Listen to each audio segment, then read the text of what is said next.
Baik teman-teman, kami dari kelompok 5 akan mempresentasikan materi yang ke-8 yaitu tentang prosedur analitis.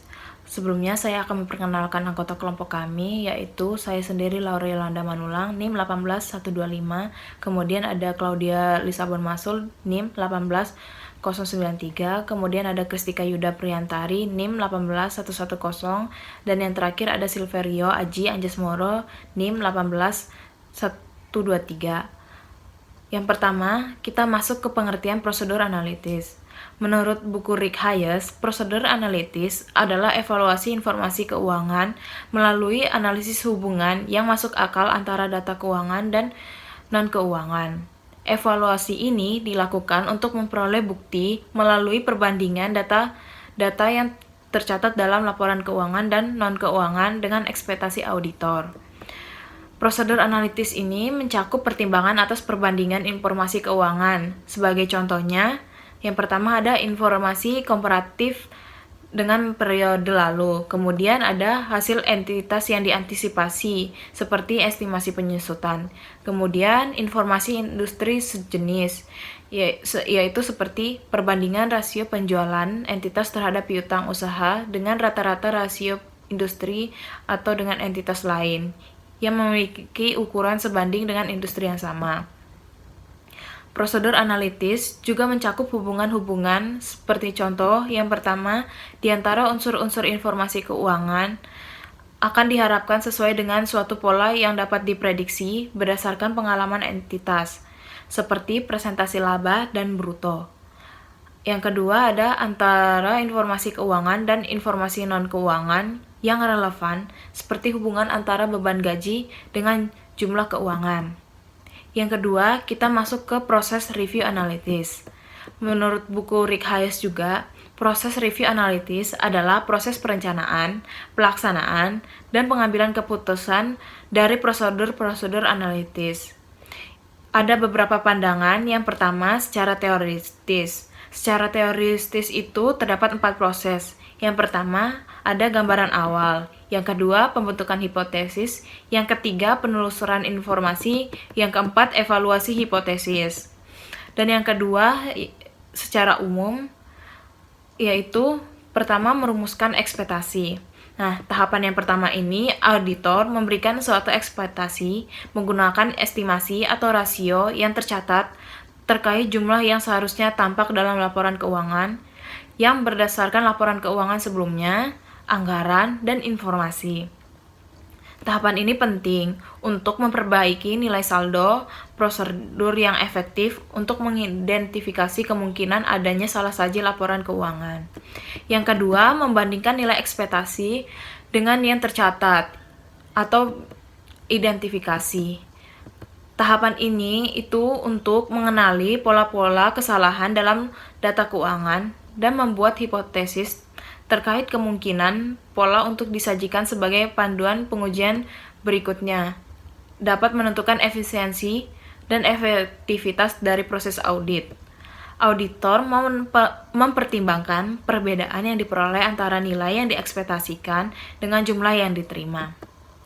Yang ketiga itu menginvestigasi kemungkinan perbedaan antara ekspektasi dengan yang tercatat atau investigasi.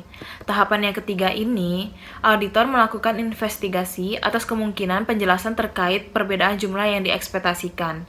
Semakin besar ketepatan ekspektasi, semakin besar kemungkinan adanya perbedaan antara ekspektasi auditor dengan nilai yang tercatat ada salah saji. Begitu pula sebaliknya. Dan yang terakhir yaitu mengevaluasi dampak dari perbedaan antara ekspektasi dengan yang tercatat pada proses audit dan laporan keuangan atau evaluasi. Tahapan yang terakhir ini, auditor mengevaluasi dampak pada laporan keuangan terkait perbedaan di antara nilai ekspektasi auditor dengan yang tercatat. Jika jumlah yang tidak dapat dijelaskan kecil, auditor dapat menyimpulkan bahwa tidak ada salah saji material. Begitu pula sebaliknya. Yang ketiga, pembahasannya adalah perumusan ekspektasi. Ekspektasi dikembangkan dengan hubungan yang masuk akal bahwa terdapat ekspektasi wajar berdasarkan pemahaman auditor terhadap klien dan industrinya. Hubungan-hubungan tersebut mungkin ditentukan dengan perbandingan sumber-sumber berikut. Yang pertama, informasi yang dapat diperbandingkan dengan periode sebelumnya. Yang kedua, hasil-hasil yang diharapkan. Yang ketiga, elemen-elemen informasi keuangan dalam periode tersebut. Yang ketiga, informasi industri yang sejenis. Yang kelima, informasi non-keuangan. Sumber informasi dan ketetapan ekspektasi. Ketepatan merupakan hak yang lebih penting untuk prosedur-prosedur analisis yang digunakan sebagai pengujian substansif daripada yang digunakan dalam perencanaan. Sifat dasar akun dan karakteristik data. Ini efektivitas prosedur analitis merupakan fungsi dari sifat dasar akun, serta reliabilitas dan karakteristik data lainnya. Dalam menentukan sifat dasar akun, kita perlu mempertimbangkan apakah saldo akun berdasarkan sejumlah estimasi atau akumulasi transaksi, jumlah transaksi yang dipresentasikan dengan saldo akun, dan lingkungan pengendalian. Perkenalkan, nama saya Kristika Yuda Prihantari, NIM 1821114110. Pada kesempatan kali ini, saya akan melanjutkan presentasi, yaitu di bagian yang keempat, prosedur analitis secara umum. Nah, prosedur analitis secara umum meliputi analisis tren, analisis rasio, dan pengujian kewajaran.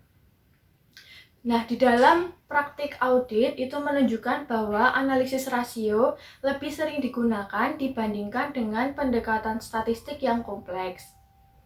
Lalu kita akan masuk ke bagian yang pertama, yaitu analisis tren. Analisis tren merupakan analisis terhadap perubahan saldo akun, yang dimana auditor dapat membandingkan saldo akun tahun sebelumnya dengan saldo akun tahun ini yang belum diaudit, atau dengan saldo akun pada beberapa periode tertentu. Nah, analisis ini paling tepat diterapkan pada data yang terpisah, contohnya itu segmen, produk, atau lokasi. Lalu yang kedua, analisis rasio. Nah, analisis rasio ini merupakan perbandingan hubungan antara akun-akun dalam laporan keuangan atau perbandingan akun-akun dengan data non-keuangan ataupun perbandingan antar perusahaan yang memiliki industri yang sama. Analisis ini digunakan untuk menentukan saldo akun, baik itu persentase total aset ataupun persentase total pendapatan. Kemudian, analisis rasio ini memiliki beberapa tipe. Yang pertama, itu rasio yang membandingkan data klien dengan data industri. Nah, hal ini dilakukan untuk memberikan gambaran mengenai perkembangan yang dicapai menggunakan data industri, sehingga nantinya akan memperoleh informasi mengenai kinerja klien. Lalu yang kedua, rasio yang membandingkan data klien dengan data sejenis dari periode sebelumnya. Nah, ini contohnya dapat dilakukan dengan membandingkan saldo akun tahun ini dengan saldo akun tahun sebelumnya. Lalu yang ketiga, itu rasio yang membandingkan data klien dengan hasil ekspektasi yang ditentukan oleh klien. Contohnya itu misalnya anggaran klien yang dibandingkan dengan hasil aktualnya. Yang keempat, rasio yang membandingkan data klien dengan hasil ekspektasi yang ditentukan oleh auditor. Nah, contohnya itu auditor dapat menghitung saldo akun beban bunga yang tercatat dengan hasil yang sebenarnya. Lalu yang kelima, rasio yang membandingkan data klien dengan hasil ekspektasi menggunakan data non-keuangan. Nah, data non-keuangan inilah yang akan menjadi dasar untuk melakukan perbandingan. Contohnya itu misalnya pendapatan dari dalam hotel. Itu dapat dicari dengan mengalikan rata-rata tarif setiap kamar, dikalikan dengan jumlah kamar, dikalikan dengan persentase rata-rata tamu yang menginap. Rasio yang memiliki jenis yang sama inilah nantinya yang akan menjadi pertimbangan bagi auditor. Dan rasio-rasio tersebut juga menunjukkan likuiditas, solvabilitas, profitabilitas, dan aktivitas entitas. Kemudian ada beberapa rasio. Yang pertama itu rasio likuiditas, itu terdiri dari current ratio dan quick ratio. Current ratio itu dapat dicari dengan melakukan perhitungan aset lancar dibagi dengan liabilitas jangka pendek. Kemudian quick ratio itu dapat dicari dengan menjumlahkan kas ditambah sekuritas jangka pendek ditambah piutang usaha dibagi dengan liabilitas jangka pendek. Kemudian rasio solvabilitas itu terdiri dari debt to equity times interest earned, kemudian debt service coverage. Lalu rasio profitabilitas itu terdiri dari net profit margin, gross margin, return on investment, dan times interest earned. Lalu rasio aktivitas itu terdiri dari receivable turnover, inventory turnover, dan aset turnover. Lalu kita akan masuk ke bagian pengujian kewajaran. Nah, pengujian kewajaran merupakan analisis pada saldo akun atau perubahan saldo akun dalam periode akuntansi mengenai kewajaran hubungan antara akun-akun, baik itu berdasarkan data keuangan, data non-keuangan maupun keduanya. Contohnya itu misalnya dalam jumlah karyawan yang dipekerjakan atau diberhentikan. Kemudian perubahan pembayaran gaji dan pengaruh hari libur yang diambil oleh karyawan. Kemudian kita akan masuk ke bagian perbandingan analisis tren, analisis rasio, dan pengujian kewajaran. Nah, analisis tren, analisis rasio, dan pengujian kewajaran ini memiliki beberapa perbedaan terkait dengan pertimbangan jumlah variabel yang diprediksi, penggunaan data eksternal, dan ketepatan statistik. Analisis tren terbatas pada data tunggal. Kemudian, analisis rasio menggunakan 2 atau lebih sumber informasi mengenai data keuangan maupun non-keuangan, sehingga hasil yang dicapai akan lebih tepat. Kemudian, pengujian kewajaran itu mampu meningkatkan hasil yang dicapai dengan memakai variabel potensial sebanyak mungkin dan dapat menggunakan data eksternal. Lalu yang selanjutnya, standar klien dan rasio industri. Seperti yang sudah dijelaskan tadi, pada tahap perencanaan audit itu ada beberapa rasio yang umumnya dihitung, yaitu rasio likuiditas, solvabilitas, profitabilitas, dan aktivitas entitas. Lalu kita masuk ke bagian likuiditas dan keberlanjutan usaha. Auditor juga harus mampu menentukan kemungkinan-kemungkinan yang mungkin dapat terjadi di dalam perusahaan terkait dengan likuiditas dan apakah usaha dalam perusahaan tersebut dapat berlanjut dan bertahan dalam jangka waktu yang lama. Kemudian saya akan masuk ke bagian yang kelima, yaitu prosedur analitis dalam tahapan audit. Nah, prosedur analitis dalam tahapan audit ini ada beberapa tahap. Yang pertama itu perencanaan, kemudian pengujian substantif, yang ketiga itu review atas keseluruhan, yang keempat itu pengujian pengendalian atas informasi yang digunakan dalam prosedur analitis. Yang pertama, perencanaan. Prosedur analitis yang dilakukan dalam tahap perencanaan ini adalah mengidentifikasi mengenai perubahan-perubahan dalam laporan keuangan dan juga resiko-resiko tertentu. Nah, dalam tahap ini prosedur analitis akan berfokus pada saldo-saldo akun dalam laporan keuangan. Kemudian yang kedua, pengujian substantif. Nah, di dalam tahap ini prosedur analitis digunakan untuk mendapatkan keyakinan bahwa saldo akun dalam laporan keuangan tidak memuat salah satu material. Dan prosedur analitis di tahap ini itu berfokus pada faktor-faktor yang dapat mempengaruhi terkait perubahan saldo akun dan juga bagaimana seharusnya saldo akun tersebut tercatat. Yang ketiga itu review secara keseluruhan. Nah, dalam tahap ini prosedur analitis itu digunakan untuk membantu auditor dalam menilai apakah seluruh perubahan dari komponen-komponen yang terdapat di dalam penyajian laporan keuangan itu dinilai masuk akal berdasarkan hasil audit. Lalu yang terakhir itu pengujian pengendalian atas informasi yang digunakan dalam prosedur analitis.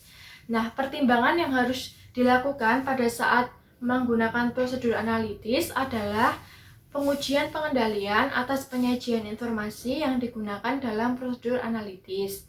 Nah, saat pengendalian tersebut dinilai efektif, maka auditor akan memiliki keyakinan yang lebih baik atas keandalan informasi dan hasil prosedur audit. Terima kasih.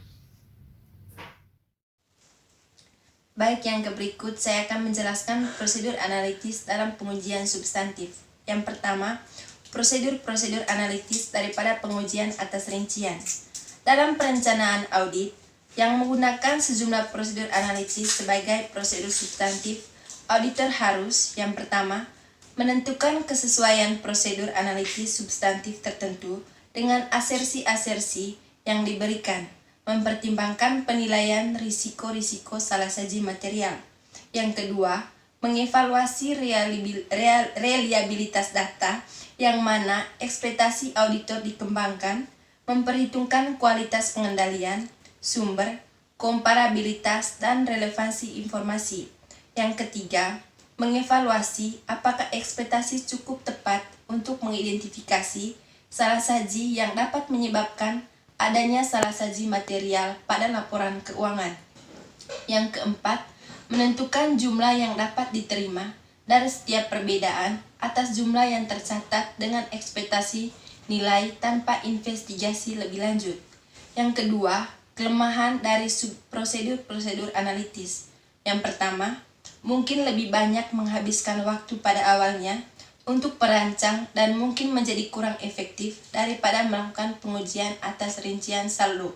Yang kedua, kurang efektif saat digunakan pada laporan keuangan secara keseluruhan daripada saat digunakan untuk setiap bagian aktivitas operasi pada laporan keuangan atau komponen-komponen laporan keuangan perusahaan.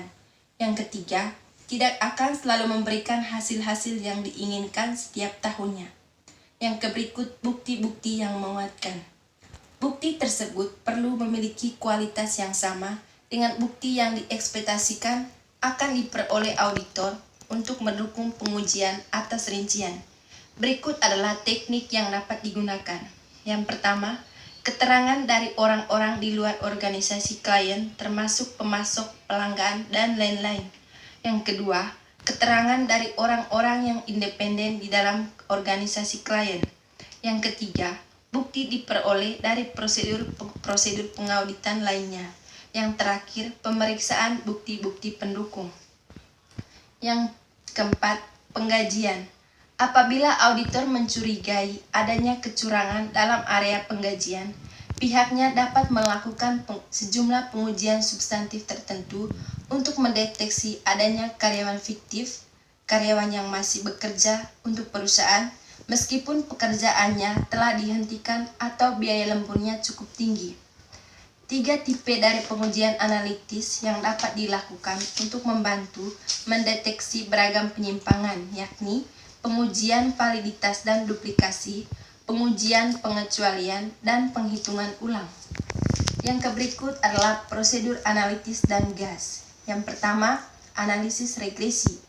Analisis regresi atau regression analysis merupakan pengujian model statistik untuk mengukur ekspektasi auditor dalam istilah keuangan dengan tingkat ketepatan dan risiko yang terukur. Analisis regresi dapat berpotensi memperhitungkan seluruh aktivitas operasi yang relevan atau volume penjualan setiap produk, perubahan aktivitas operasi atau perubahan terkait biaya iklan, perubahan dalam lini produk atau bauran produk, dan yang terakhir perubahan kondisi ekonomi. Yang kedua, Generalized Audit Software atau GAS. Paket GAS memberikan auditor kemampuan untuk mengakses, memanipulasi, mengelola, menganalisis, dan melaporkan data dalam beragam format. Yang berikut tugas-tugas audit. Pemeriksaan catatan umumnya dapat menyelesaikan 6 tipe tugas audit berikut. Yang pertama, mengubah data klien ke dalam format umum. Yang kedua, menganalisis data. Yang ketiga, membandingkan serangkaian data yang berbeda. Yang keempat, menginformasi akurasi perhitungan dan melakukan komputasi. Yang kelima, mengambil sampel secara statistik. Yang keenam, menguji celah atau duplikasi secara berurutan. Pengubahan data klien ke dalam format umum. Auditor dapat menggunakan GIS untuk mengubah data klien ke dalam format umum yang dapat dimanipulasi oleh perangkat lunak. Analisis data. Pengujian audit yang dapat dilakukan dengan GIS termasuk hal-hal berikut. Yang pertama, mengidentifikasi seluruh komponen persediaan yang terkait dengan produk yang tidak lagi dijual. Yang kedua, memilih seluruh komponen persediaan dengan lokasi yang tidak tercatat. Yang ketiga, mengikhtisarkan komponen persediaan sesuai dengan lokasi untuk memfasilitasi pengamatan secara fisik. Yang terakhir, perbandingan serangkaian data yang berbeda. Auditor dapat membandingkan hal-hal berikut. Yang pertama, perubahan saldo akun piutang usaha di antara dua tanggal dengan rincian penjualan dan penerimaan kas pada catatan transaksi. Yang kedua, rincian penggajian dengan catatan kepegawaian. Yang ketiga, catatan persediaan tahun berjalan dengan catatan periode sebelumnya untuk mengidentifikasi potensi persediaan yang using atau persediaan yang perputarannya lambat. Yang terakhir, bagian portofolio yang dicatat dalam catatan akuntansi perusahaan investasi dengan catatan yang dikelola oleh petugas. Ya, saya Silveria Janjas Moro, NIM 182114123. Berikutnya saya akan menjelaskan dua subbab terakhir yang ada di bab 8, yaitu mengenai prosedur-prosedur analitis menggunakan teknik penggalian data dan tindak lanjut terhadap kasus penyimpangan yang tidak diekspektasikan. Untuk mempersingkat waktu kita langsung masuk ke bagian 8, yaitu mengenai prosedur-prosedur analitis menggunakan teknik penggalian data. Sebelum kita mengetahui mengenai metode, teknik, dan algoritma yang digunakan dalam prosedur analitis menggunakan teknik penggalian data, kita akan mengetahui pengertian penggalian data terlebih dahulu. Penggalian data atau data mining adalah serangkaian teknik komputerisasi menggunakan analisis statistik yang kompleks, dibantu dengan kecerdasan buatan atau yang kita kenal dengan artificial intelligence, untuk mengetahui data dalam jumlah besar yang bertujuan untuk menunjukkan informasi atau pola tersembunyi yang tidak diperkirakan sebelumnya. Data mining juga dapat digunakan untuk seluruh tipe basis data, yaitu berupa data numerik, data bentuk teks, maupun grafik, ataupun juga bisa audio. Yang berikutnya adalah perbandingan prosedur analitis antara GAS atau Generalized Audit Software dengan data mining.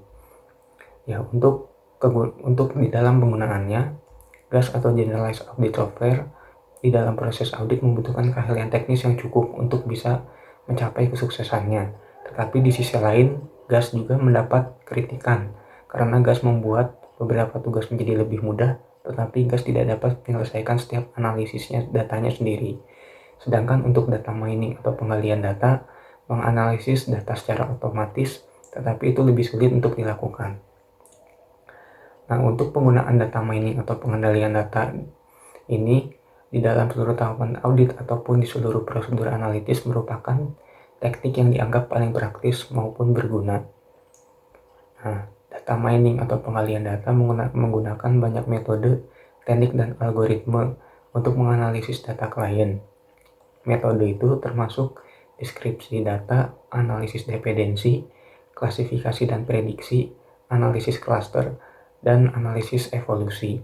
Sedangkan untuk algoritmanya yang paling sering digunakan adalah pohon keputusan atau decision tree, a priori algoritma, dan neural networks.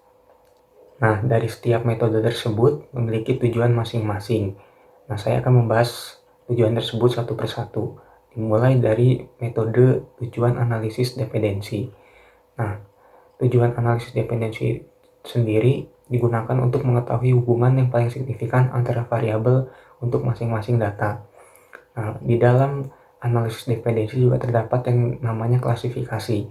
Klasifikasi merupakan proses menemukan model yang disebut sebagai alat yang klasifikasi yang berfungsi untuk memetakan sejumlah catatan menjadi satu bagian. Berikutnya ada tujuan deskripsi data. Tujuan deskripsi data memiliki tujuan untuk memberikan seluruh deskripsi atas data, baik untuk masing-masing data maupun dalam setiap kelompoknya. Kemudian, di dalam deskripsi data juga memiliki dua pendekatan, yaitu karakterisasi dan diskriminasi data. Karakterisasi merupakan meringkas karakteristik data secara umum, sedangkan diskriminasi data merupakan perbandingan data dilakukan dengan membandingkan karakteristik-karakteristik di antara kelompok yang berbeda. Berikutnya ada tujuan analisis evolusi. Sesuai dengan judulnya evolusi yang berarti perubahan, maka tujuan di sini untuk menentukan perubahan yang paling signifikan di dalam serangkaian dari waktu ke waktu. Kemudian terakhir ada tujuan analisis cluster, yaitu untuk memisahkan data dengan karakteristik yang sama dari kelompok data dengan karakteristik yang berbeda. Pengklasteran, untuk di analisis cluster ini sendiri menggunakan pengklasteran. Pengklasteran berbeda dari pengklasifikasian, di mana di dalamnya tidak membutuhkan label-label pengelompokan yang diidentifikasikan sebelumnya. Ya, di dalam prosesnya data mining juga menggunakan 3 model algoritma yang paling sering digunakan, yaitu tadi ada pohon keputusan atau decision tree. Nah, ini merupakan model yang dapat memprediksi dan mengklasifikasikan data dengan struktur hierarki. Struktur yang hierarki dimaksud adalah digambarkan dengan sebagai sebuah pohon, di mana pohon tersebut mempunyai tingkat-tingkat bagian yang berisikan pertanyaan-pertanyaan, dan di tingkatan tersebut terisi oleh batang-batang atau ranting-rantingnya yang merupakan jawaban atas pertanyaan tersebut. Kemudian yang kedua ada a priori algoritma, merupakan upaya untuk menemukan komponen yang sering diterapkan menggunakan sejumlah aturan untuk menemukan keterkaitan di antara ada atau tidaknya komponen-komponen tersebut. Dan yang terakhir adalah neural networks, merupakan model komputerisasi berdasarkan arsitektur otak. Nah, di sini di dalam neural network itu pertama kali mendeteksi serangkaian data, kemudian memprediksi alat mengklasifikasi yang terbaik, dan terakhir adalah belajar dari sejumlah kesalahan. Oke, kita masuk ke poin 8.9 atau poin yang terakhir. Di sini kita akan membahas mengenai tindak lanjut dalam kasus penyimpangan yang tidak diekspektasikan. Nah, di sini di saat prosedur analitis digunakan untuk mengidentifikasi sejumlah hubungan penting yang tidak konsisten dengan informasi yang relevan, atau kita bisa katakan sebagai sebuah kasus penyimpangan. Nah, di sini auditor harus bisa mengidentifikasi dan juga menginvestigasi sehingga memperoleh penjelasan yang memadai serta mendapatkan bukti-bukti yang tepat dan menguatkan. Nah, di sini terdapat dua alasan utama mengapa bisa terjadi sebuah inkonsistensi. Alasan yang pertama adalah adanya alasan bisnis yang sesungguhnya atau yang tidak jelas selama prosedur perencanaan. Dan yang kedua adalah salah saji. Nah, setelah kita tadi mengetahui konsep dan gambaran mengenai tindak lanjut terhadap sebuah kasus penyimpangan, nah kita akan membahas dari segi investigasi. Investigasi dimulai dari ketika seorang auditor melihat adanya hubungan yang tidak biasa, maka mereka meminta keterangan terhadap manajemen. Nah, di sini manajemen harus bisa memberikan respon yang kuat untuk dapat menentukan apakah prosedur tambahan perlu dilakukan. Kemudian, jika respon atau penjelasan yang diberikan tidak masuk akal, maka auditor akan mengumpulkan salah saji yang tidak bisa dibetulkan lagi oleh entitasnya. Nah, kemudian selanjutnya auditor mempertimbangkan apakah salah saji tersebut merupakan salah saji material pada laporan keuangan secara keseluruhan. Nah, ini bisa terdiri dari jumlah, subtotal, dan total pada laporan keuangan. Nah, jika ada salah saji material, dan manajemen gagal dalam memberikan penjelasan yang masuk akal, maka prosedur audit lainnya harus bisa ditentukan. Nah, jika penyimpangan yang tidak diekspektasikan melebihi batas, maka bisa dilakukan analisis untuk mencari akar penyebabnya. Pada saat melakukan analisis penyebab itu, penilaian kembali dan efektivitas pengendalian mungkin bisa dilakukan atau diperlukan. Nah, dan yang terakhir adalah jika auditor mendeteksi adanya penyimpangan dari sejumlah pengendalian, maka auditor harus bisa memberikan keterangan khusus agar permasalahan dapat dipahami beserta konsekuensinya. Nah, di sini auditor harus bisa menentukan apakah pengujian pengendalian menunjukkan dasar yang tepat terkait ketergantungan terhadap sejumlah pengendalian. Kemudian, yang kedua, dapat berupa tambahan pengujian pengendalian merupakan kebutuhan. Dan yang ketiga adalah potensi risiko adalah salah satu perlu diselesaikan dengan prosedur substansif. Ya, berikutnya kita akan masuk ke pembahasan dari kasus. Selanjutnya kami akan membahas mengenai kasus, yaitu kasus yang kami angkat, kasus Jiwasraya yang berkaitan dengan 4 pokok masalah Jiwasraya, mulai dari rekayasa saham sampai imbal hasil yang tidak masuk akal. Untuk kronologinya, PT Asuransi Jiwasraya mengalami tekanan likuiditas yang berakibat pada ekuitas perseroan tercatat negatif, yaitu sebesar 23,92 triliun pada bulan September tahun 2019. Menurut Direktur Utama Jiwasraya, yaitu Heksana Trisasongko, mengungkapkan bahwa bisnis tersebut memang sudah mengalami kesalahan, khususnya dalam hal penjualan produk. Situasi tersebut semakin parah dengan adanya penerbitan produk savings plan yang menawarkan tingkat pengembalian sebesar 9-13% selama periode 2013-2018 dengan periode pencairan setiap tahunnya. Hal ini dianggap oleh Direktur Utama Jiwasraya produk yang tidak masuk akal. Kemudian masalah utama dari PT Jiwasraya ini yaitu adanya produk tradisional yang memiliki skema garansi tinggi jangka panjang dan juga produk savings plan yang memiliki tingkat pengembalian di atas suku bunga perbankan.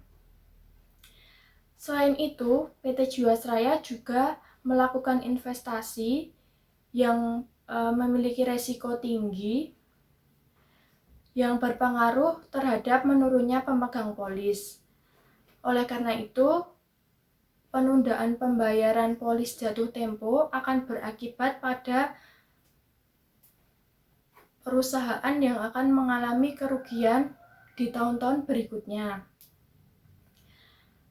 Lalu 4 pokok masalah dari PT Jiwasraya. Yang pertama adalah kesalahan dalam penentuan harga produk atau mispricing. Yang kedua, lemahnya prinsip kehati-hatian dalam berinvestasi, di mana PT Jiwasraya ini melakukan investasi yang memiliki risiko tinggi untuk mendapatkan tingkat pengembalian yang tinggi pula. Yang ketiga, adanya rekayasa harga saham atau window dressing lewat jual beli saham dengan dressing reksadana, di mana saham yang memiliki overprice ini dibeli oleh Jiwasraya, kemudian dijual di atas harga perolehan kepada manajer investasi untuk kemudian dibeli oleh Jiwasraya. Yang keempat yaitu adanya tekanan likuiditas dari produk savings plan yang kemudian berdampak pada penurunan kepercayaan nasabah dan juga merosotnya penjualan. Jiwasraya ini juga tidak memiliki backup aset yang cukup untuk memenuhi kewajibannya sehingga terjadi gagal bayar. Nah, kasus gagal bayar polis ini dinilai melibatkan banyak pihak termasuk akuntan publik, di mana auditor itu dianggap tidak mampu mengungkapkan kondisi perusahaan yang sebenarnya.